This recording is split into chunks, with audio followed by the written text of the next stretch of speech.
Halo teman-teman, jumpa lagi dengan aku, Linda. Kita lanjut ke bab 8 ya. Oke, mari kita mulai.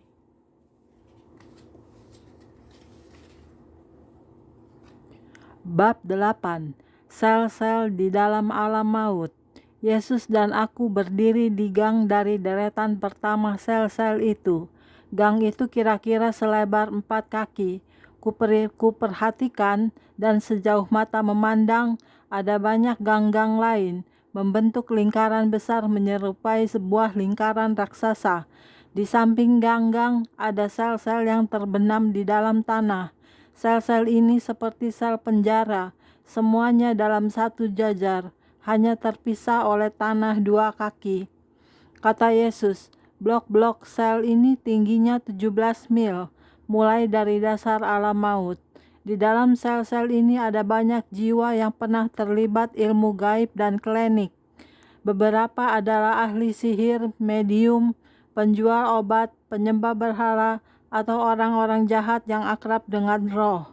Jiwa-jiwa inilah yang melakukan hal-hal yang paling dibenci dan ditentang Allah. Banyak di antara mereka yang sudah berada di sini selama beratus-ratus tahun.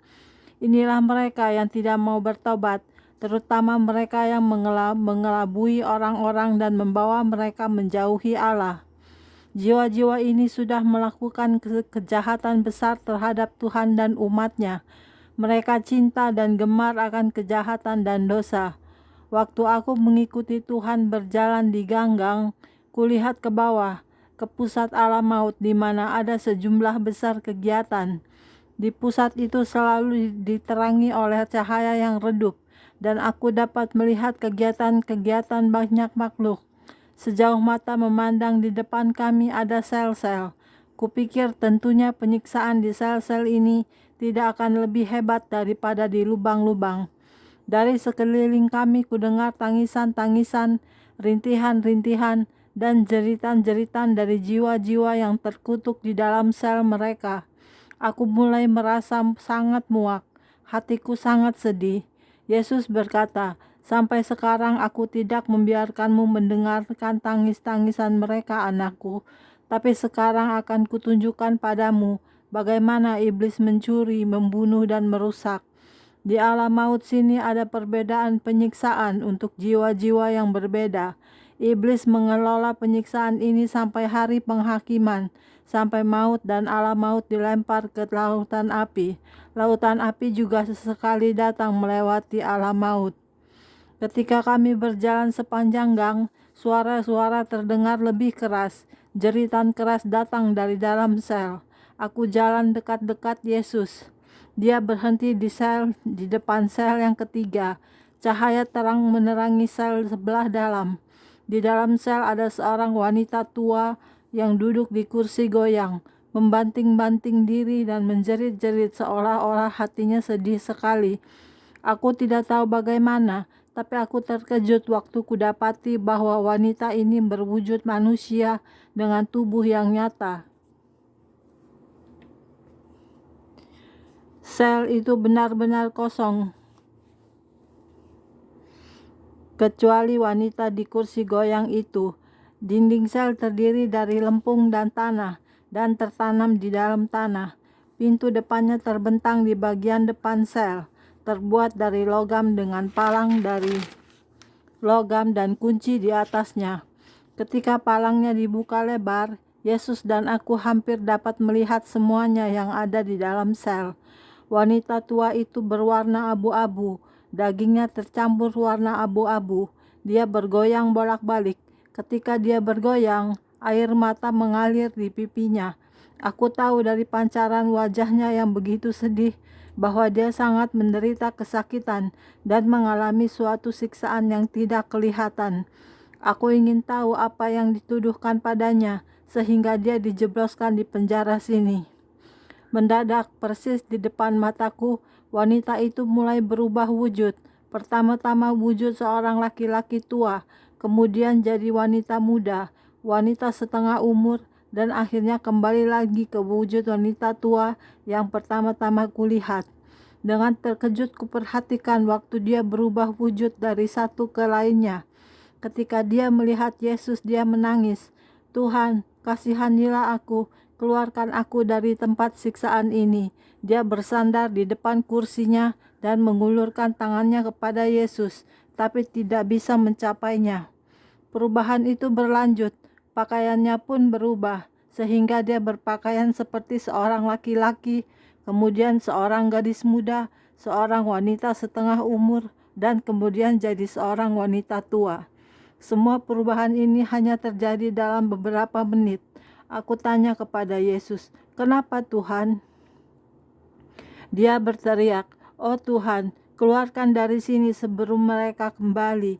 Sekarang dia berdiri di bagian depan dari selnya, mencengkram palang dengan kepalan yang erat. Katanya, "Aku tahu kasih-Mu nyata, aku tahu kasih-Mu benar, keluarkan aku."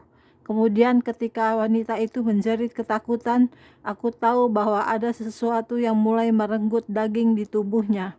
"Wujud tidak seperti yang terlihat," kata Tuhan.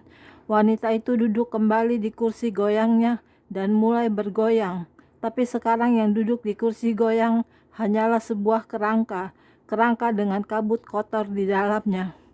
Di mana beberapa menit yang lalu ada tubuh yang berpakaian, kini hanya berwujud kerangka dan lubang-lubang di bagian matanya. Jiwa wanita itu merintih dan berseru kepada Yesus untuk bertobat, tapi seruannya terlambat. "Di bumi," kata Yesus, "wanita ini adalah tukang sihir dan penyembah berhala. Dia tidak saja melakukan sihir, tapi dia juga mengajarkan sihir kepada orang lain. Sejak dia masih anak-anak, keluarganya mempraktekkan ilmu hitam. Mereka lebih menyukai kegelapan daripada terang." Kata Tuhan, "Sering kupanggil dia untuk bertobat.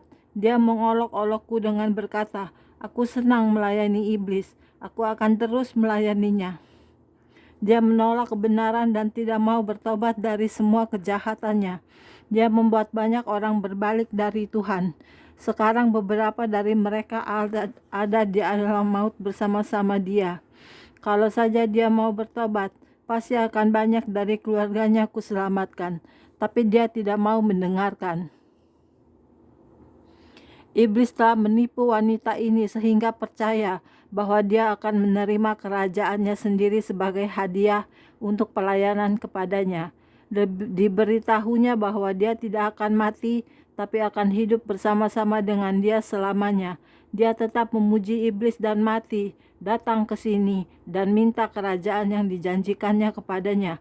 Iblis, bapa segala dusta, tertawa kepadanya dan berkata, "Pikirmu aku mau berbagi kerajaan denganmu? Inilah kerajaanmu." Dan dia menguncinya di dalam sel itu dan menyiksanya siang malam. Di bumi, wanita ini mengajar banyak ilmu sihir, baik ilmu hitam maupun putih, untuk menjalankan ilmu sihirnya. Salah satu tipu sulapnya adalah merubah wujud dari seorang gadis menjadi wujud wanita setengah umur, ke wujud wanita tua, dan bahkan ke wujud seorang laki-laki tua. Pada waktu itu adalah suatu kesenangan baginya untuk membuat perubahan-perubahan wujud dan untuk menakut-nakuti ahli sihir yang lebih rendah tingkatannya daripadanya. Tapi kini dia menderita kesakitan alam maut dan dagingnya dirobek pada setiap perubahan wujud.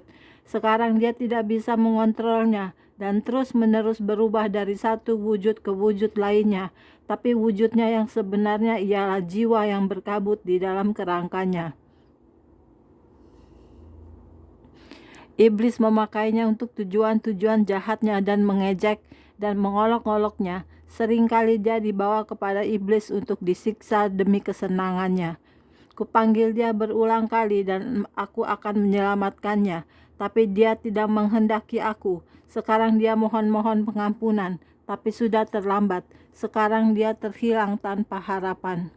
Kupandang wanita yang terhilang untuk selamanya itu di dalam penderitaannya dan kesakitannya.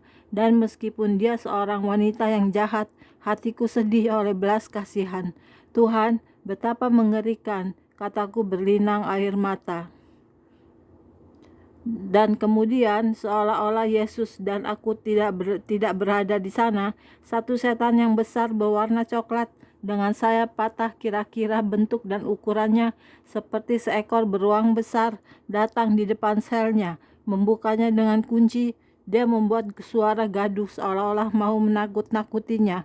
Wanita itu menjerit ketakutan ketika dia mulai menyerangnya dan menariknya keluar dari sel. Yesus berkata, setan ini sering menyiksanya. Kuperhatikan ketika dia diseret keluar dari sel dan dibawa pergi. Tuhan, tanyaku, apa kita tidak bisa berbuat sesuatu? Aku merasa kasihan sekali kepadanya. Terlambat, jawab Yesus. Terlambat.